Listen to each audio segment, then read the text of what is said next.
As we begin solving equations, there's going to be four things that we're going to be using or doing as we solve these equations. And I'm going to go through those four things right now because you're going to be hearing me refer to them as we go through our examples.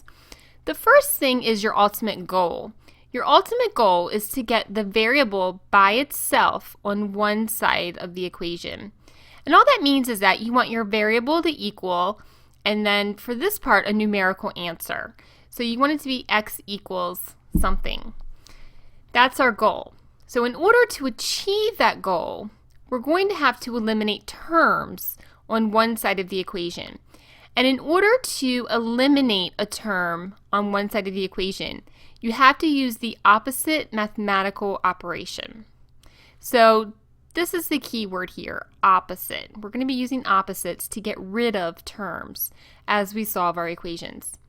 The next thing is that whatever you do to one side of the equation, you must do to the other side of the equation.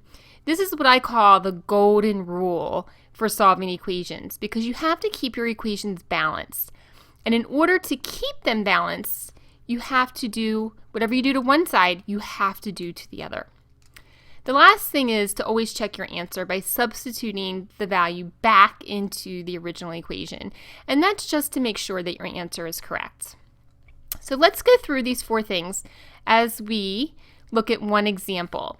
And we're going to be solving one-step addition equations for this particular example. So we're going to start with the equation x plus 3 equals 7. Now, this is a pretty easy addition equation, and in fact, this is one that you can probably solve on your own. If you know your addition facts, you can probably say, well, I know that 4 plus 3 equals 7, so I know that x equals 4. And that's great. This is definitely a mental math equation. But what I want to do is I want to walk you through the steps to solving this equation, just so that you become familiar with the steps, so that you can then use it to solve an equation that you can't do mentally. So we know that we want to end up with an answer of x equals 4. How do we do that mathematically? So the first thing is to realize that our goal is to get x by itself. So our variable here is x, and that's all we want on the left-hand side. That means that we need to get rid of plus 3. So in order to do that, I'm going to use opposite operations. So here we have x plus 3, and for this example, I'm going to leave a blank, and I'm going to put equals 7 and leave a blank. Now, this helps me to remember that whatever I do to one side of the equation, I have to do to the other side. And that's why I have two blanks, one on each side of the equation.